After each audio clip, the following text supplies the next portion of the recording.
So me and Dre stood next to a burned out house with a can full of gas and a handful of matches. Still no one found out. Hey, what are you guys doing here? Since you're here, let's go ahead and get into the video. What's going on, everybody? Chroma Rust here. I'm going to get into the topic of this video here in just a second. Now, I realize it just started, but there is this monkey, and he's been hanging on my back, and I just got to get him off. So I'm going to go into a little bit of a tangent here. Wrath of Berserker, Thrive on Chaos is being nerfed. If you've been over on the Diablo 3 forums, I'm sure you've heard about it. Travis Day just had a post, and he said he's planning to nerf it. I don't think it's scheduled for like 1.0.8, so enjoy it while you have it. But I'm here to say, Travis Day, why are you nerfing my skills, bro? I've been spinning to win for the past 7 months. You think I want to quit now or something? Of course I do. I've been spinning to win for the past 7 months. I want something else. I want something fresh, something new. I'm excited for what's going to be happening.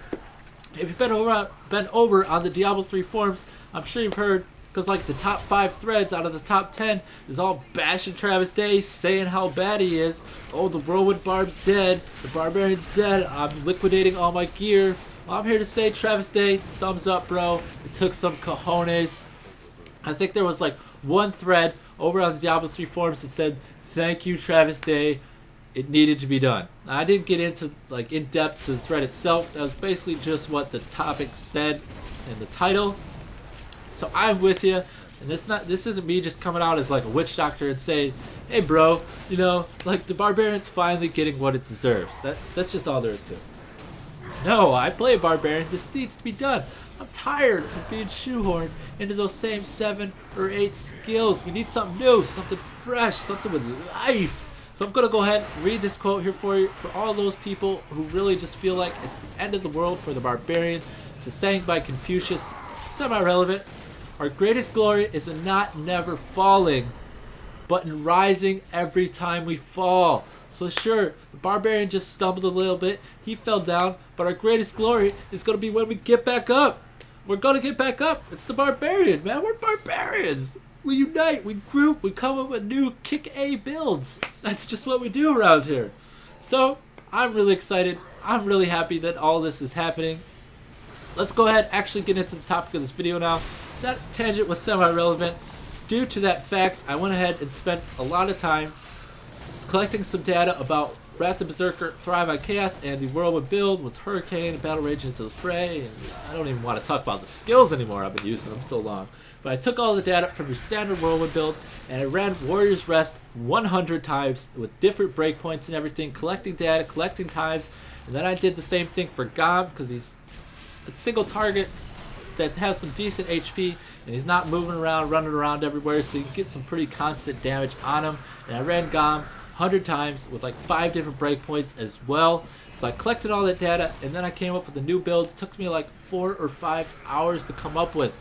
So think what we can do in 4 or 5 months or 4 or 5 weeks. There's going to be so many new builds. Now this build is clearing the Warrior's Rest faster than Wrath of Berserker Thrive on Chaos is with the standard whirlwind build. So let's go ahead and jump right into this data.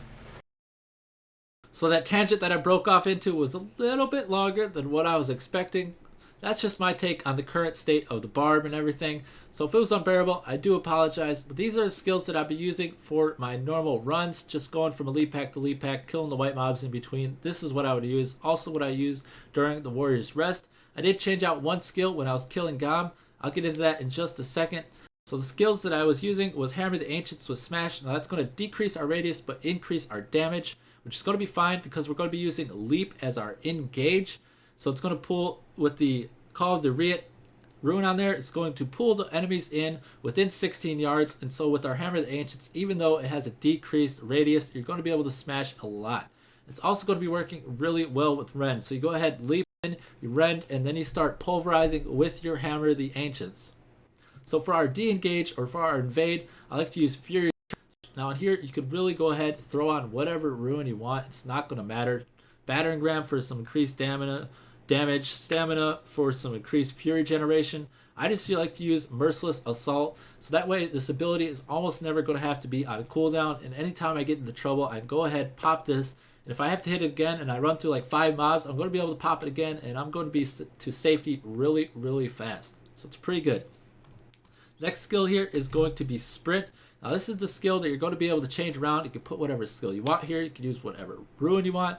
But this would be like the mobility version of the build. I like to use sprint, run like the wind still, but you don't have to use run like the wind because you're going to be focusing on killing the mobs before you actually run away from them. So you could go ahead, throw on like marathon to increase your movement speed and increase the duration as well. So you won't be draining your fury as much, having to press this as often.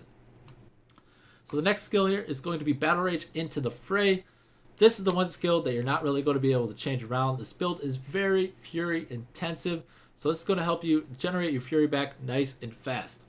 So for the passes here, Weapon Masters and Ruthless. I'm sure a lot of you are familiar with this, and I'm sure pretty much 99% of you are using these for the increased crit chance and that crit damage.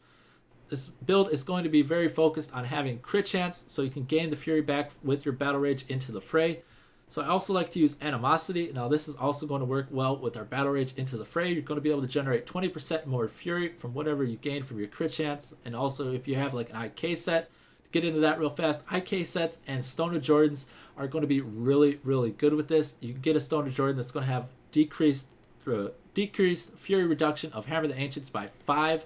Now they're going to be kind of expensive, but if you can get one, they're going to be really good, and they're also going to increase your fury just like Animosity does.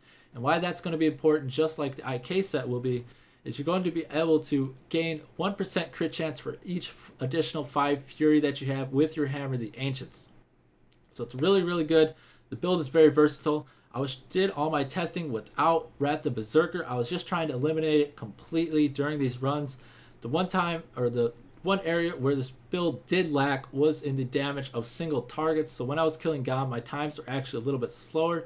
And the one skill that I did go ahead and change out because I was trying to eliminate Wrath the Berserker, or I would have threw that on and I would have been able to kill him really fast, is I went ahead and I threw on Overpower with Killing Spree. Just a little bit of damage, but that 10% crit chance is really, really going to help you out. Let's go ahead and move into the data that I did collect. I know, I keep saying I'm going to get into that data I collected. I just wanted to show you how I did the runs first. So I'd start out at the Broken Blade in Act 1. I'd do this so I could have this checkpoint at the Warrior's Rest, and the teleporter would be here in town for me just to shave a little bit of time out of locating the Warrior's Rest. So I'd leave this area and I would fill up my fury. So I'd get my fury to full. I'd throw up any buffs I had except for my Wrath the Berserker with the whirlwind build. Obviously I'd save that so I wasn't losing it. So we'll go ahead, fill up the fury. I guess I don't have to. Basically here I would have my fury full and I would have all my buffs up that I needed. And before I moved, so I'd always be starting out at the same location, I'd have my timer up, and as soon as I click the move button, I'd click the timer on my phone and start it up. So I'd be sprinting, and with my Wrath the Berserker on the whirlwind build, I would throw Wrath the Berserker up as fast as I could. So this movement time was actually included in these numbers because I really was trying to scrutinize my build as much as I could.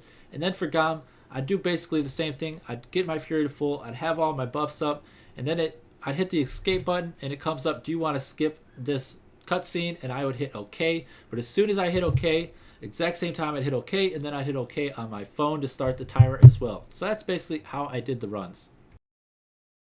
So finally, just like I promised, we're going to get to go into that data that I collected. And in my previous video for CM Wizards, I found this site where I was able to make some graphs, and I thought it turned out really well. So you could get some good visual aids in terms of time that I spent killing. And also, I don't have to sit here and just spew out a ton of numbers. So I'm going to throw this bar graph up here. We're going to start off with Gom, and I did kill him 100 times, like I said. I broke the time down into seconds, and each one of those bars represents ticks, attacks per second, and crit chance. So I was focusing heavily on the ticks and not really the crit chance, but I just threw it up there as well so you get a pretty good idea of what I was doing and the kind of gear I was using. So in red, it's going to be your whirlwind build, and in blue, it's going to be RPM, or Rend Pulverize move. It's just the name I went with, and it fit on this graph. So we can see the red is actually larger than the blue at 13 ticks, which is good for my build because it means that there was less time spent. But once we get all the way up to 26 ticks, well, the whirlwind build is basically crushing my Rend Pulverize move, because the stronger or the more ticks you have, the stronger the whirlwind build is going to be. So I'll go ahead and throw this pie graph up here, and this is those 100 tries all added together, and you can see that Rend Pulverize move was about 80 seconds slower in those 100 trials.